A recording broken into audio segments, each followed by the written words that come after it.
इस चैनल ਨੂੰ ਸਬਸਕ੍ਰਾਈਬ ਕਰੋ ਤੇ ਇਸ ਚੈਨਲ ਤੇ ਅਸੀਂ ਪੋਜ਼ਿਟਿਵ ਸਪਿਰਿਚੁਅਲ ਤੇ ਰੂਹ ਨੂੰ ਸਕੂਨ ਦੇਣ ਵਾਲੀਆਂ ਵੀਡੀਓਜ਼ ਅਪਲੋਡ ਕਰਾਂਗੇ। आओ सारे रल मिल के इस चंगियाई नू अगे ਵਧਾਈਏ। धन्यवाद। अब जैसे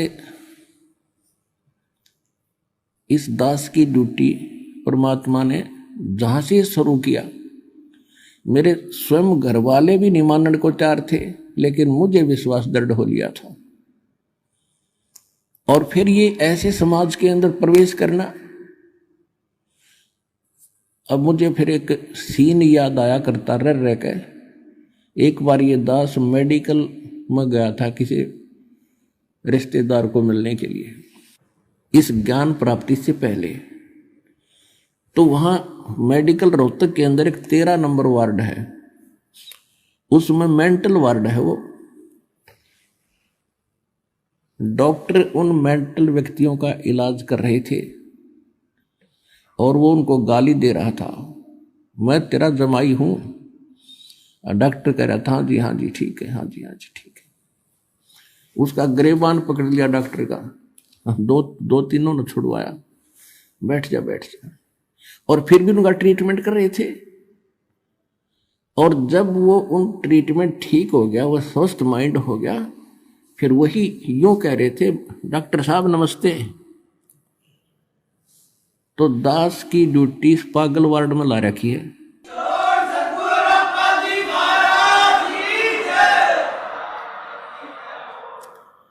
अब जिस भी गांव नगर में गया, दास ने यो ज्ञान सुनाया, यूं का मारो डले, यो कहां से आ गया है, देवता नहीं पूजन देता, हमारे श्राद्धान को भी मना करता है, पत्थर मारो, ये करो। और अब जब उनको ज्ञान हुआ, जब तो मुझे गाली दे रहे थे और अब कहते हैं सत्साई गुरु जी निहाल कर दिए, जीवन नाश हो गया था।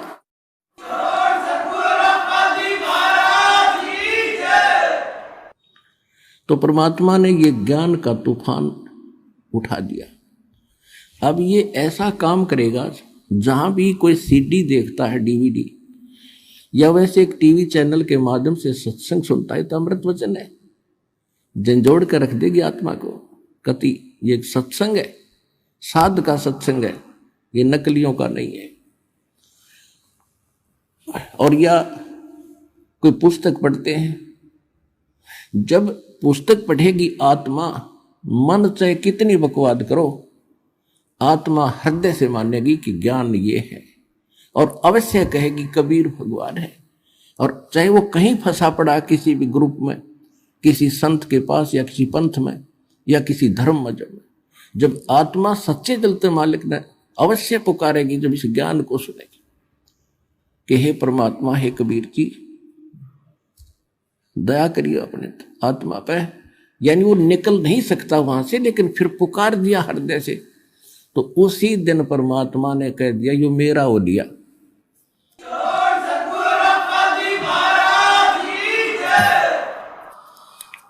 फिर काल को पकड़ कर बाजू से दूर कर देता है, दूर हो जाए, यो मेरा हो गया, अब मेरे ज्ञान को स्वीकार कर लिया। बेशक वो कितने दिन फिर वहां रहे, आएगा एक दिन, मालिक लाओगा, कुछ भी कारण बनावे।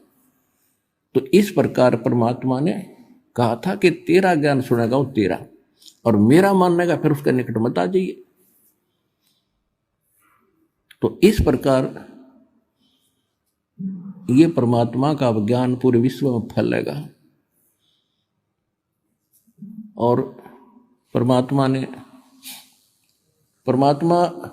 कबीर परमेश्वर जी वैसे तो प्रत्येक युग में आते रहे, कुछ एक भक्तों को अपने लाइन में लगाते रहे, जिस कारण से परमात्मा की महिमा आज तक बनी रही। काल चाहता है परमात्मा का नामो निशान मिटे और ये भूल जाए भगवान को, नास्तिक हो जाए। जैसे पूरा चीन नास्तिक हो गया, रूस नास्तिक हो गया, और अब नंबर था हिंदुस्तान का ये नकली संत पंथ बना रखे, लाभ किसी को हो नहीं रहा, सब विकारों से ग्रस्त हैं, सब वही क्रियाएं करते हैं जो जन साधारण करता है। भगत विद्यार्थी होकर और स्कूल को छोड़कर बाहर खेलता फिरता है तो कैसा पास होगा? तो संसार की जो क्रियाएं हैं और भगत की क्रियाओं में दिन रात का अंतर होता है। तो जितने भी आप संत पंथ अन्य देखते हो वो संसार के आम क्रियाओं से भी निम्न स्तर के कर्म कर रहे हैं। बीड़ी वह पीवें, डीजे वह बजवाएं, सारे काम वह करें और फिर नो का हम राधा स्वामी है। राधा स्वामी हो आप, भगत नहीं हो। राधा स्वामी कौन था? शिवदयाल। और शिवदयाल क्या बना? भूत। तो वहां ज्ञान है ही नहीं, उनका कोई गुरु नहीं था शिवदयाल जी का। इसका मतलब है कि उसका कनेक्शन नहीं था फिर चंद्र पुराण से, क्योंकि गुरु नहीं उनका। गुरु परंपरा को बनाए रखने के लिए स्वयं परमात्मा को भी आना पड़ता है। जैसे गरीबदास जी को मिले, उसका कनेक्शन बन गया, स्वयं संत रूप में आके उनको शिक्षा देंगे और परंपरा चला दी। और उसी परंपरा से दास के पास वो पावर आ रही है, यह जुड़ी हुई उस परमात्मा की दी हुई।